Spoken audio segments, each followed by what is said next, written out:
Congratulations, Rana, on your becoming Nevada's Senior Citizen of the Year. So, I have some beginning questions for you for people listening to get to know you just a little bit better. Where are you originally from? And give us a little bit about your background. You wanted to know where I was from, which is kind of an interesting story. My family came here from the UK in 1953. Okay, so I was just a kid, like a fish out of water. Because if you can visualize, think back to the days of Greece. Okay, kids in the United Kingdom dress very differently in the 50s than American kids did. So I'm dropped right into the 7th grade. Kids with the poodle skirts, not in the UK. So I walk in there with my little ankle socks and my Mary Jane shoes and skirts up to here, and I walk into class and it's like I'm an alien from outer space. And kids can be very, very cruel. So not only am I very weird looking dressed, but I sound like something they've never heard before. We know that because of your dedication, determination, and tireless efforts, people are much more aware of the problems of guardianship. Explain this issue of guardianship that we all may be faced with someday so we can better understand. I found out about guardianship. I knew nothing about it. I didn't even know it existed. Didn't believe people could do things like that to seniors. And once I found out about it, it became a passion, I guess, is the only thing I could say. And what were they doing?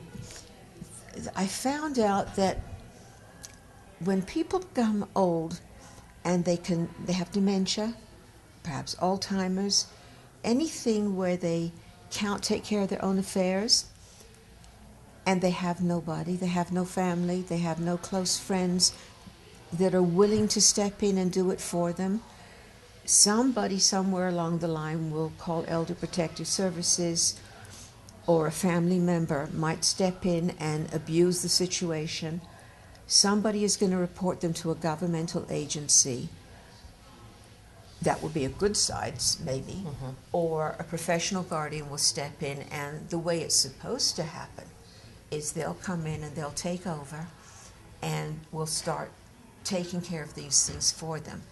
But what has been happening, and where we started getting involved, is where a private professional guardian would come in and abuse the situation, because once you become a guardian of someone, you in essence become that person. What they were doing was overcharging in every way.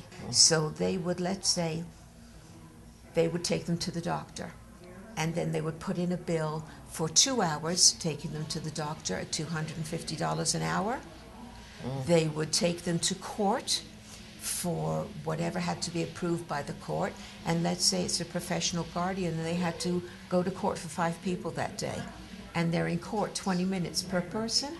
They would charge the hourly rate for every one of those people. It's a lot of money you're stealing from people. So we put a petition in the paper, asked people to sign it, mail it in, and by the time we were done at the end of the year, which was right in the middle of our legislative session, we had over 3,000 signatures. I made Dan haul those books up to Carson City. We walked into the legislature, books up to here. We put them all on the table, and we said, we have all these signatures, and Senator Harris drew up a bill for us.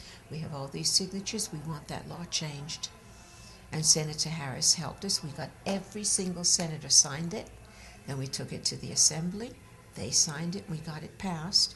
And now, no matter where your relative live or the person that you want to be a guardian, they can be your guardian, no matter where they are in the country.